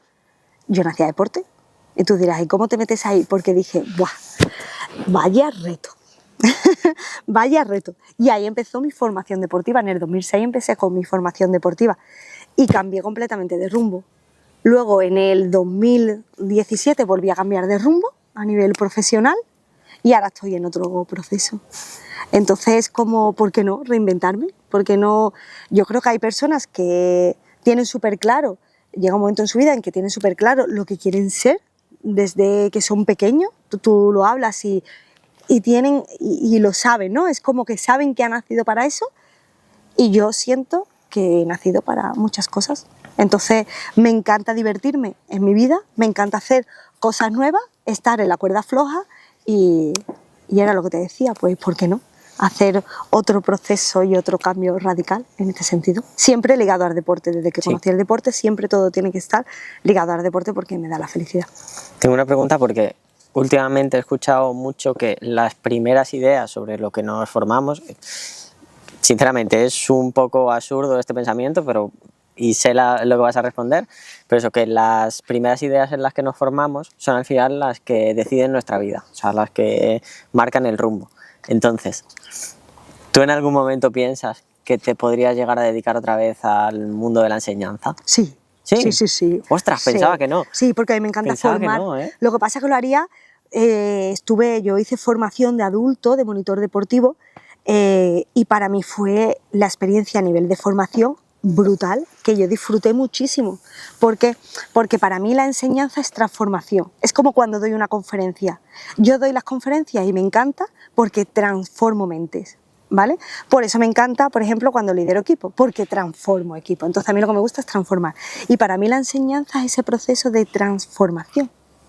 Y Pensaba que ibas a decir que no. Me encanta, me encanta. O sea, a mí, tú me dices, mira, ahora vamos a dar clases, me lo voy a inventar, de cómo atornillar, ¿vale? Y yo te digo, bah, sí, pero déjame que vamos a atornillar de una forma diferente y déjame que lo haga. Entonces me gusta que cuando doy una formación de algo sea completamente diferente a lo establecido, porque estoy un poco en contra del sistema educativo. Creo que deberíamos hacerlo de otra forma. Entonces, bueno, sí. Y respecto a lo de las ideas que nos forjamos en el principio, pues no lo sé. Mira, yo de pequeña quería ser como Alaska. Ese era mi sueño. Tú me preguntabas qué voy a ser de mayor y yo decía que quería ser como Alaska. Y era una niña un poco sociable. O sea, yo de pequeña nada más que tenía una amiga, ¿eh? Y yo no hablaba con nadie en el colegio. Ahora llegaba una fiesta de fin de curso y yo estaba montada en un escenario. Había teatro y yo era la primera en hacer teatro. O sea, era como muy rara, he sido una niña súper rara. Pero sí que es verdad que yo quería ser como algo como artístico. Luego cambié y dije, yo quiero ser psicóloga. ¿Por qué no hice psicología? Y fíjate, ahora me dedico también al tema del coach. Porque mis creencias limitantes de cómo se me dan mal las matemáticas y la ciencia no voy a ser capaz de hacer una carrera. Que ahora entiendo de dónde me viene todo. Entonces, bueno, al final es verdad que la etapa infantil nos marca para muchas cosas a lo largo de nuestra vida. Hasta nuestra manera de querer y de comportarnos en el mundo nos marca desde que somos pequeños. Y también de un punto inconsciente. Sí, claro. Lo que hacemos desde la inconsciencia, porque yo de pequeño decía, súper absurdo, decía, quiero ser físico nuclear. No sé por qué, yo no sabía lo que hacía un físico nuclear, pero claro, lo cuento como una anécdota graciosa de quiero ser físico nuclear, pero ahora me di cuenta de que estuve 6 años haciendo tenis, de que antes del tenis estaba haciendo fútbol, de que luego me puse por ahí a correr con mi profesor de educación física. Entonces, inconscientemente y también inevitablemente por el círculo que tenía y por mis amigos, por mis familiares, pues yo estaba muy ligado al mundo del deporte. Yeah. Y quizá esa idea de quiero ser físico nuclear es porque quería llegar a ser algo que realmente no conocía, algo que fuese inexplorado, pero guay. Pero es verdad que, ya te digo, la etapa infantil no nos damos cuenta y nos marca mucho los valores, cómo ve el mundo, o sea, cómo nos relacionamos, incluso cómo entendemos el amor. El amor, cómo lo entendemos desde que somos pequeños, como tus padres te hayan educado, como tú veas el comportamiento de tus padres, te va a marcar, no te va a determinar. ¿Vale? No te va a determinar y no ya te vas a comportar, no, porque después las experiencias te van a ir moldeando de otra forma diferente, pero es verdad que marca mucho y que no le damos tanta importancia, de 0 a 6 años. Guay, porque la pregunta que te suelta el invitado anterior, que ahora mismo no la puedes saber porque no está colgado el episodio, va un poco en este camino. No te la voy a hacer todavía, te voy a dejar ahí un poco con la duda, pero luego te la preguntaré. Si quieres pasamos un poco al tema este de la mujer, sí, otra vez. Para me pongo reivindicativa, ¿eh? Sí, increíble. Ponte todo lo reivindicativa que quieras. Porque me contabas antes que ahora te vas a meter en un proyecto. Bueno, explícalo tú. Pero... Sí, bueno, son talleres dedicados a mujeres mayores de 65 años. Entonces, es algo que me apasiona, que me gusta muchísimo, por lo mismo, ¿no? Porque piensa que una mujer de 65 años con una experiencia tan grande, con lo que ha vivido. Con lo que ha vivido, tienes tú que llegar, empoderar, romper muchas cosas y muchos estereotipos establecidos y bueno, va a ser una experiencia que creo que voy a aprender muchísimo, porque al final yo creo que conforme vamos creciendo vamos adquiriendo cada vez mayor conocimiento, ¿no? Me acuerdo una vez que escuché que decía, hay que ver que cuando más sabios uno es cuando nos morimos, ¿no? Por regla general, ¿no? Cuando más sabios somos, cuando más experiencia hemos querido, cuando más sabemos de la vida, cuando más nos resbala todo, es cuando dices tú hasta aquí, ¿no? Cuando debería ser todo lo contrario. Pero sí que es verdad que es un proyecto que me hace muchísima ilusión porque van a hacer talleres, después hacer dinámicas con ellas y romper un poco con todo lo que la sociedad te dicta. Tú piensas que a los 65 la vida termina y a los 65 la vida sigue.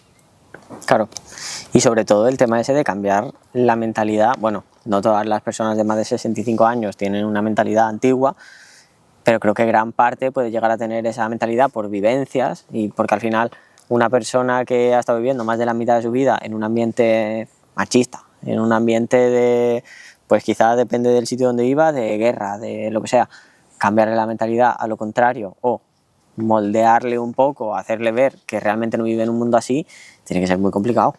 Es complicado, pero también yo creo que es algo que, fíjate, voy con la idea de que voy a aprender, si me apuras, yo más de ella que incluso Total. ella de mí.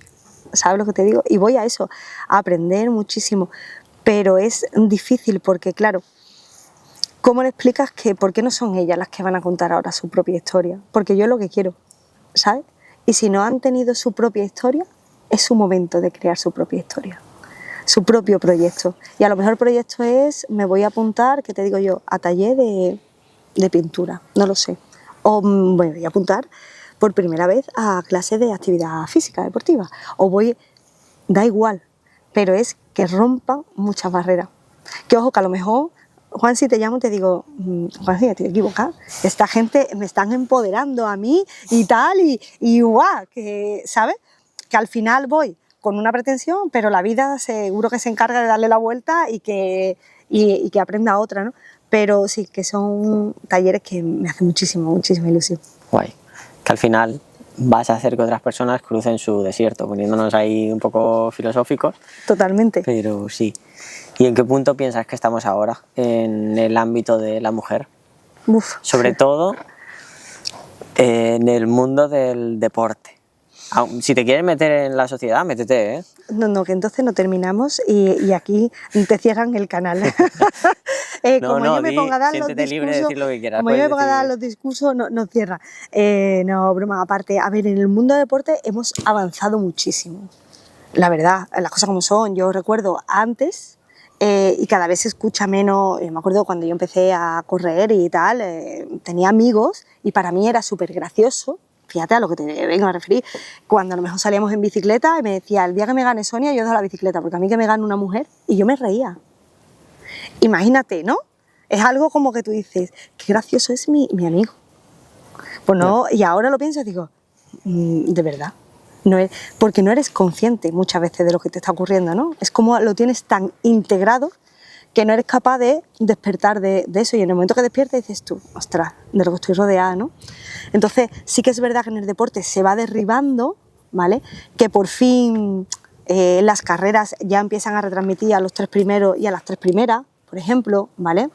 Que tenemos un mayor porcentaje de visibilidad, un mayor porcentaje, no estamos al 50%, que es verdad que las marcas por fin empiezan a abrir camino y que no empieza a haber más patrocinios a las mujeres. Ya hay, por ejemplo, el otro día veía que había, te daban becas por si presentabas un proyecto de promoción del deporte femenino, ¿no?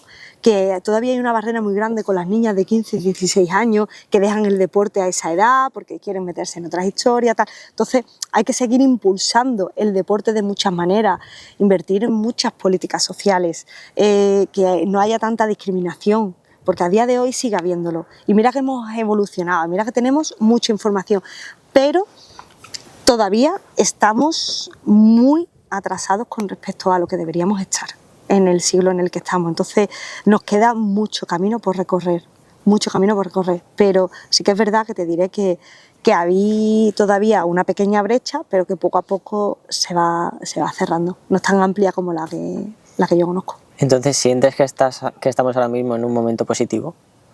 Estamos un poquito más positivo, no positivo. Vale, Creo pero que no estamos todavía en lo positivo. No, mira, te pongo ejemplo de...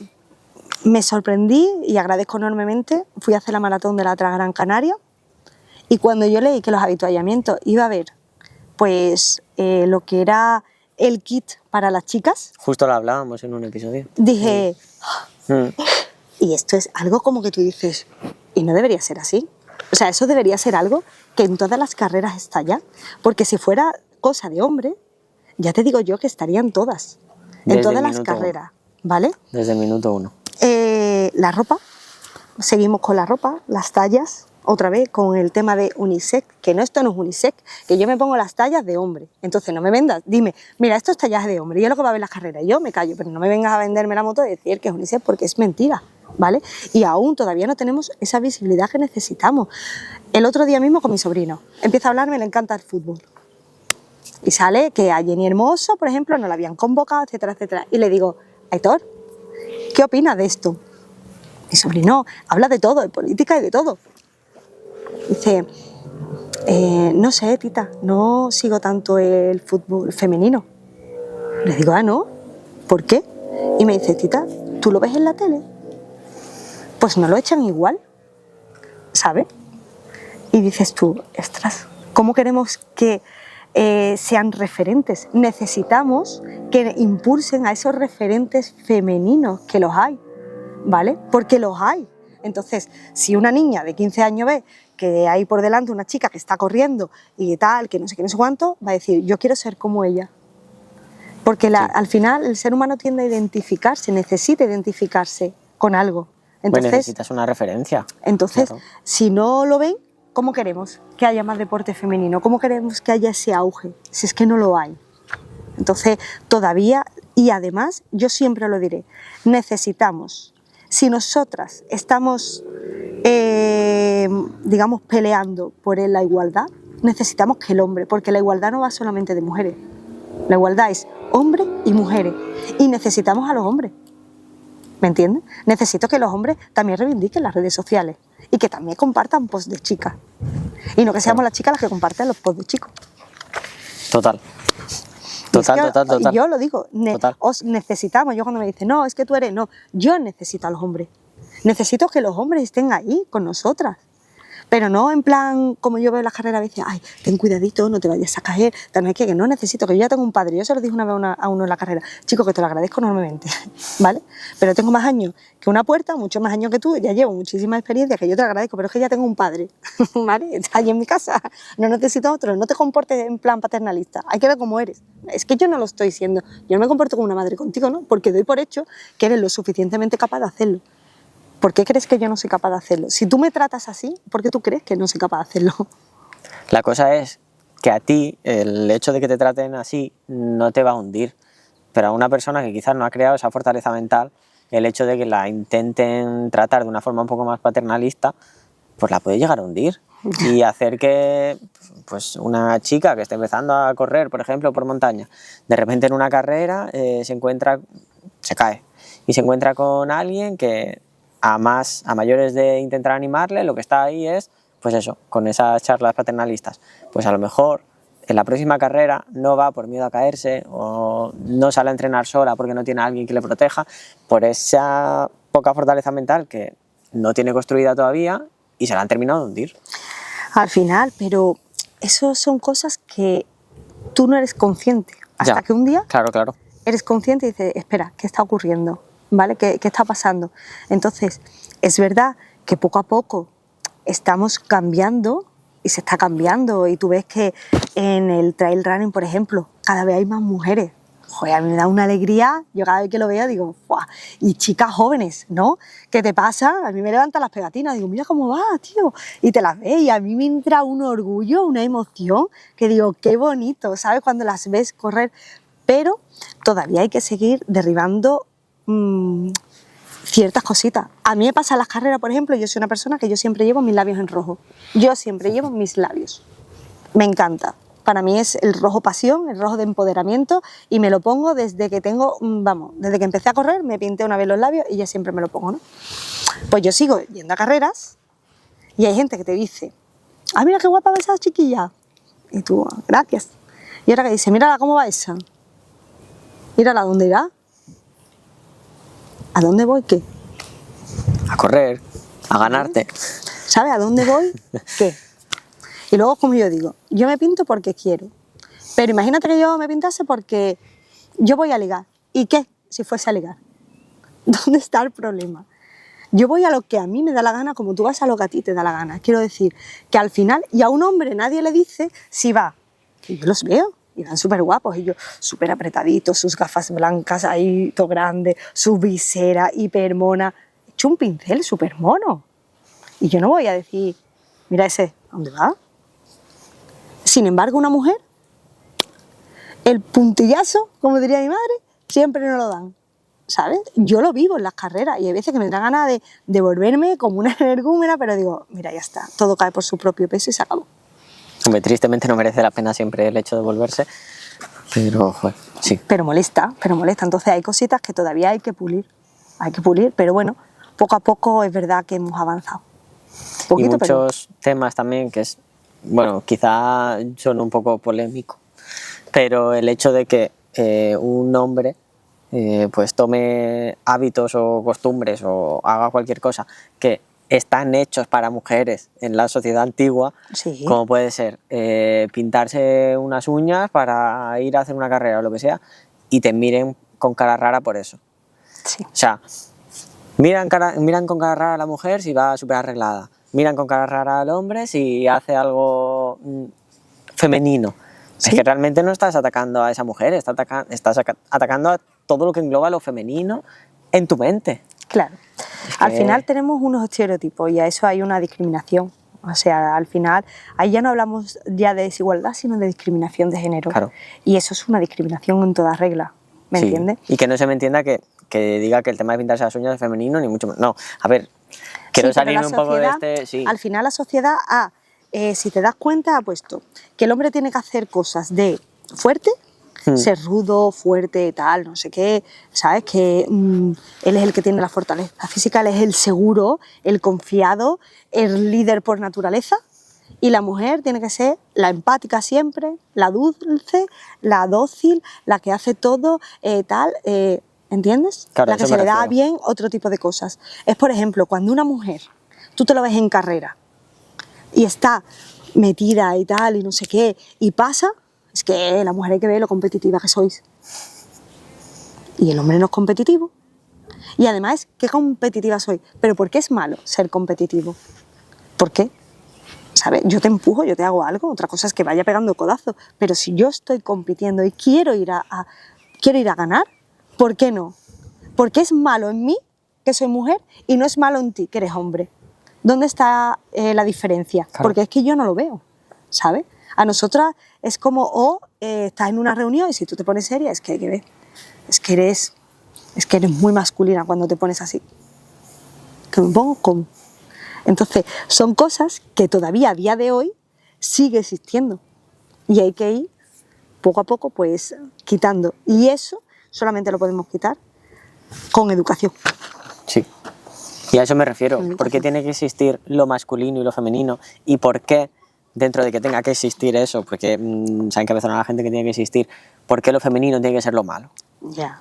Y es que a mí eso es una cosa que me toca muy de dentro, porque yo cuando empecé, bueno, estuve haciendo también que patinaba, hacía skate y me pintaba mucho las uñas. Y cuando empecé a correr, dejé de pintármelas, que sé que ahora es de manera inconsciente, bueno, ahora no, fue de manera inconsciente porque como que me hacía sentir un poco débil mentalmente, pero es por algo que me venía impuesto de la sociedad en la que vivo. Sí, porque sabes que te van a rechazar. Claro, y ahora no lo hago por pereza, sinceramente. Pero yo sé que en ese momento me apetecía hacerlo y no lo hacía. Ya. Y eso me he dado cuenta después. Pero es que ocurre, es que al final parece una tontería, pero no lo es. Empiezan a machacarnos con cosas que dices tú, ¿pero por qué? Te voy a poner un ejemplo. Y aquí se abre un debate y me pueden caer palos. Me voy al humor. Yo solamente escucho chistes de suegras, de mujeres, que nos imitan siempre en todos los monólogos a las mujeres, de hay que ver cómo somos. Nunca he escuchado un chiste de un suegro. ¿Tú has escuchado alguna vez algún chiste de un suegro? Nunca. Nunca. O del yerno, ¿vale? Es que nadie, ¿vale? O llega a los carnavales. ¿Las mujeres, tú has visto alguna vez mujeres que se intenten disfrazar de hombres? No. Vale. ¿Cuántos hombres has visto que se disfrazan de mujeres? Y además, en plan, ridiculizar. La mayoría. Vale. Pues igual, con el humor ocurre lo mismo. Sí, que todos nos reímos, que tal, no sé qué. Pero tú te pones a pensarlo, las torpes en las tecnologías ahora, cuando están los humoristas, hay que ver que mi madre no sabe manejar el móvil y tal, no sé qué. Bueno, Y tu padre sí, ¿no?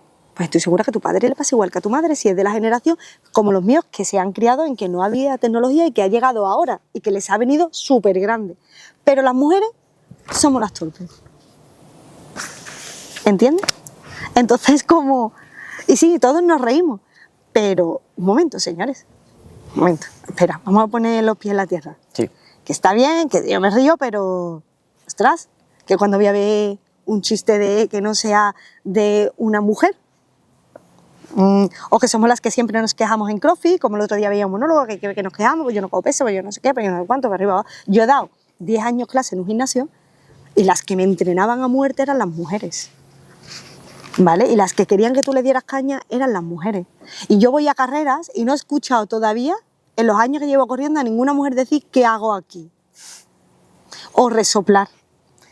Y nos arrastramos a veces en las carreras cuando, por ejemplo, nos baja la regla. Y tenemos dolores, y tenemos cambios hormonales, y nuestro esfuerzo físico es mayor cuando tenemos la regla. Por mucho que quieran intentar vender una moto, y no podemos, y estamos ahí, y no las escuchas quejarse. Y yo, un hombre, escucho, hay que creer, que hago aquí, hay que cansar voy, que no sé qué, no todos. Pero es verdad. Bueno, yo creo que todos nos quejamos, ¿eh? ¿Sabes? Y no pasa nada por quejarse. Sí. O sea, yo lo que intento es que, y no pasa nada por quejarse. A las mujeres es como que te quejas y ya eres débil. ¿Por qué? ¿Sabes? ¿Por qué no me puedo quejar? ¿Por qué no puedo decir que es que me duele?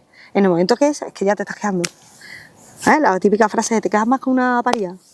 Cuando subí el episodio este de La mujer en el trail, que hablaba con Elena, justo me habla por WhatsApp a las 2 horas. El episodio duraba 1 hora y media, pues a las 2 horas me habla Cristóbal, que ya es el segundo podcast consecutivo en el que lo nombro, que me manda un audio de 40 segundos y yo estaba trabajando. Total, me metí en el baño y escuché el audio. Me dice, joder, Juanci, ¿te puedes creer que me he emocionado con el episodio? Ha sido el primer podcast con el que me emociono. Y yo pensando, joder, a ver qué me va a decir ahora para decirme que se ha emocionado. Y me dice, ¿cómo puede ser que yo me esté quejando? Porque él trabaja de repartidor en una furgoneta. ¿Cómo puede ser que yo me esté quejando los jueves o cuando vayamos a entrenar? Porque trabajo 12 horas al día, muchas veces, entre 10 y 12 horas, y ahora las mujeres tengan que pasar lo que pasan con la regla. El hecho de que tengan un objetivo súper claro, una carrera que puede ser tu objetivo del año o tu objetivo de 5 años o lo que sea, y que justo te baje la regla. Que tengáis esa lucha con esa sociedad, con ese entorno, y que luego yo me queje porque trabajo 12 horas. Mira. Y él compite a un nivel que compite. Es que al final, yo siempre lo digo, nosotras... ¿Tú a las mujeres las vas a ver retirarse en una carrera? No, nunca. Eso me dejó claro Elena que nunca. Es que nunca. El trabajo que nosotros nos cuesta de salir... Yo, por ejemplo, no tengo hijos, ¿vale? Estoy mucho más libre. Tengo otro tipo de, a lo mejor, de cargas, pero no tengo hijos. Yo me pongo a pensarlo. Si mi hermana la mayor hiciera ultradistancia, ¿vale?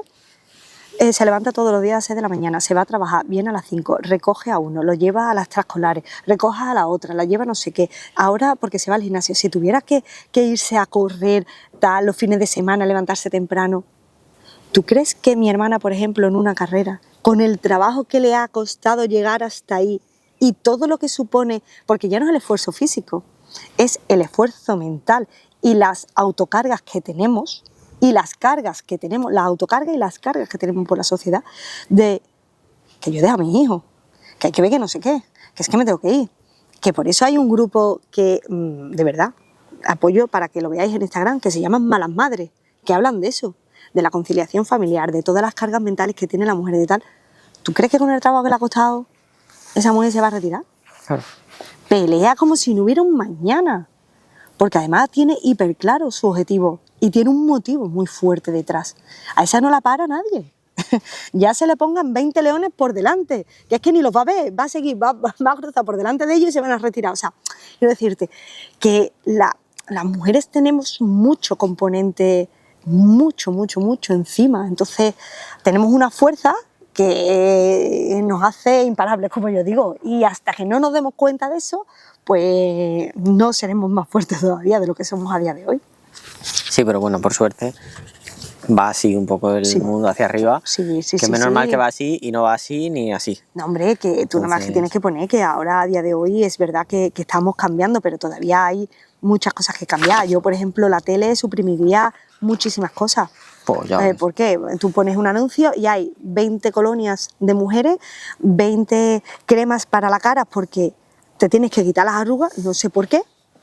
No sé por qué, hay que quitarse las arrugas, taparse canas y tal, a huevos, porque si no, no eres bonita, no eres perfecta y no eres tal. Y yo veo un anuncio de crema de hombre y una de crema y una de para taparse las canas y 2 de colonia. Sí, sí, sí. A ver, al final creo que todo va en la misma línea de la sociedad en la que estamos impuestos, y que si te sale un anuncio de algo dirigido a hombres, por esa masculinidad Sí. que he creada, al final te va a salir un anuncio con coches, con montañas grandes, un león rugiendo, ambientes oscuros, y de repente te sale un anuncio de cosas dirigidas a esa feminidad, a esas mujeres. Pues te sale algo súper delicado, algo súper limpio. Una cosa que me decía mi pareja hace un par de días, el tema de las clean girls o algo así, no sé muy bien cómo va el tema, que ahora muchas chicas se están quitando tatuajes para ser chicas limpias. Y es como, vamos a ver, Ya. ¿por qué? O sea, Sí. ponte tatuajes, sal al monte, llénate de barro, pero seas hombre, seas mujer, seas niño, seas... Mira, yo siempre lo digo, haz lo que verdaderamente te hace feliz. Ya está. ¿Qué te hace feliz? Eso, hazlo. Totalmente. Pero no porque la sociedad te lo imponga. Hazlo porque verdaderamente te nace de dentro. Y es lo que a ti te va a dar la libertad. Si esa es la felicidad, verdaderamente. La felicidad no es me compro un coche, tal, eso todo es efímero. La felicidad es hacer lo que verdaderamente uno quiere hacer. Ahí radica el éxito de una persona, porque vas a encontrar tu serenidad y tu coherencia con tus pensamientos, ya está, y con tus sentimientos. Pero cuesta derribar todas esas barreras. Claro, y en cualquier ámbito, seas hombre, seas mujer, seas lo que seas. Da igual, da igual. Y eso, si tu objetivo es correr por montaña, pues corre por montaña. Si puedes, o sea, vas a poder. Al final, el hecho de que tengas X trabajo o X cargas familiares o lo que sea, al final vas a poder hacerlo si realmente es tu objetivo. No podemos pasar al final todavía, ya estamos llegando al final, lo prometo.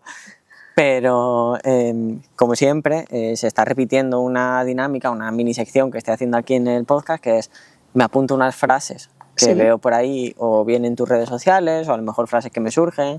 El episodio anterior fue de frases que escuchaba en carrera. Y claro, me apunté unas anoche en Google Docs de tu Instagram. Oh. Porque tú eres una persona que publica fotos y en esas fotos pones una frase. Y Sí. me parecen maravillosas todas, entonces te las diría todas, pero como las has escrito tú, sabes de qué van. Venga. Entonces, la primera, la que más me gustó. No se dicen mentiras, pero entonces, ¿por qué te mientes a ti mismo? Sí, bueno, eso es al final porque es verdad que desde pequeño están todo el rato diciéndote, no digas mentiras, no se debe de mentir, un niño no tiene que mentir, siempre tiene que decir la verdad, ¿verdad? Pero después no somos verdaderos con nosotros mismos, nos mentimos a nosotros mismos en cuanto somos como personas, no somos capaces de admitir lo que a día de hoy somos, en ese sentido, ¿no? Y al final a mí la montaña me enseñó mucho el autoconocimiento, saber quién soy, de dónde parto, cuáles son mis virtudes, cuáles son mis defectos, mis debilidades. Entonces, al final yo intento alejarme de todo ese ego y mantenerme y saber quién soy yo verdaderamente, quién es Sonia, con todo lo bueno y con todo lo malo que conlleva. Entonces, me hice esa reflexión porque decía, tío, yo a mi sobrina le digo, Martina, que no mientas, no sé qué. Y luego digo, pero si yo a mí misma me miento muchas veces y me hago creer algo que no soy. Hostia, espera. Pero eso, el ser humano es algo con lo que lucha constantemente. Vale.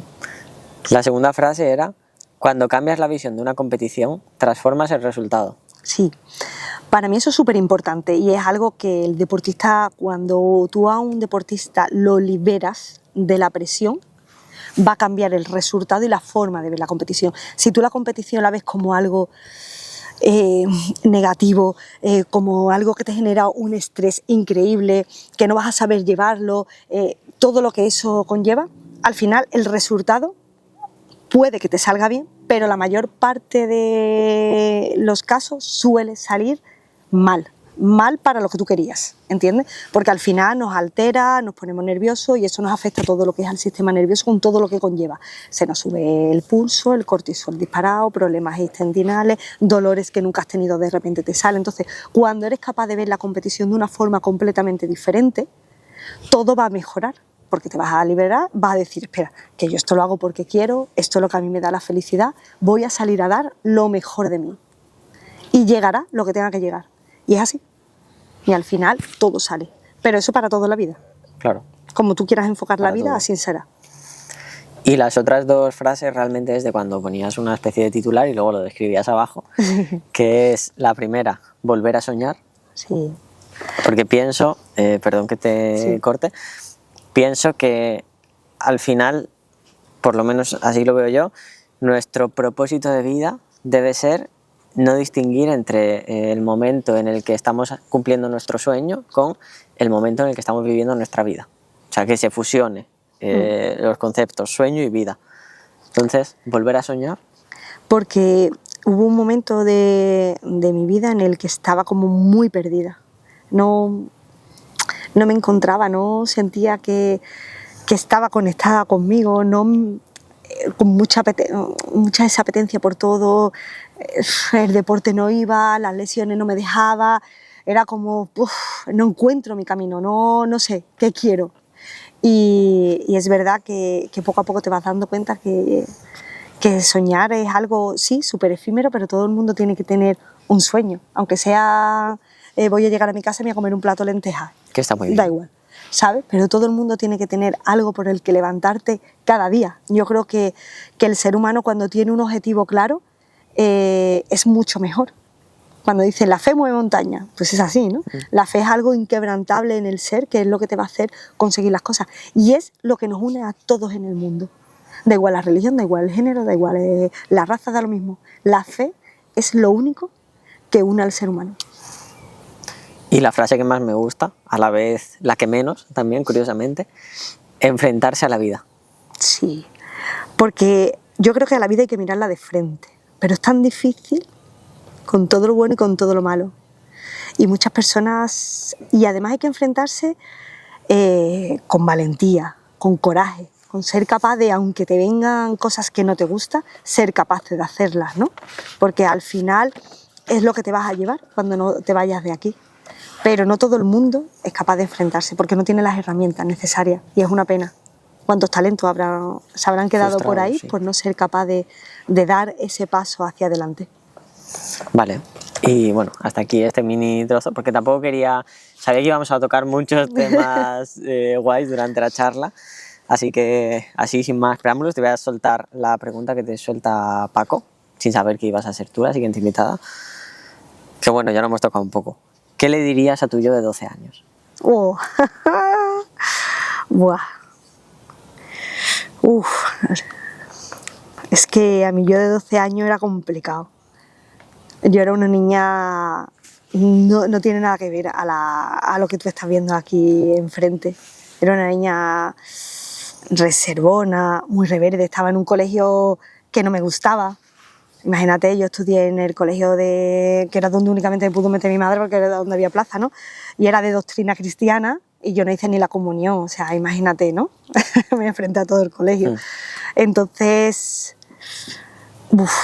sería complicado y no. Le diría que viviese cada segundo como lo que estoy haciendo ahora, que viviese cada momento sin miedo. Intentaría quitarle que las creencias limitantes que tiene son mentiras y que pueda hacer aquello que verdaderamente quiere.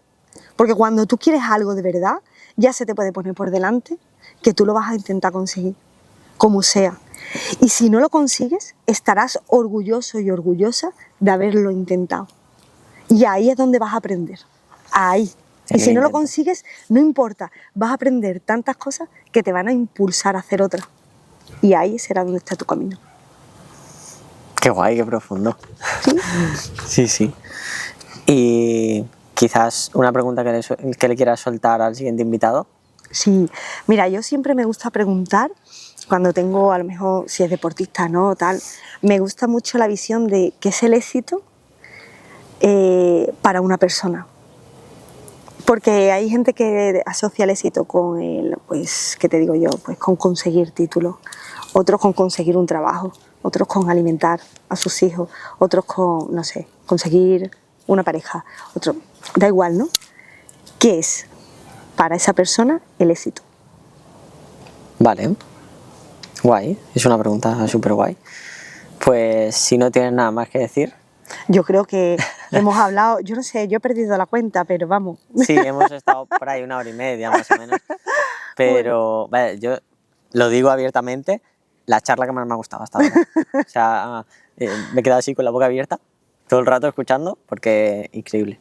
Muchas Sí, gracias. sí, sí. Hemos estado súper a gusto, a mí me encanta, he estado súper bien. Además me encanta, y hoy lo hablaba con mi pareja y se lo decía, que me gustaba mucho tu formato, que me encantaba porque eres una persona que cuando llega a las entrevistas las llevas como muy trilladas y que tienes muchos diálogos, ¿no? Y muchos, o sea, tienes mucha información y aprendes un montón súper rápido, se te nota, ¿no?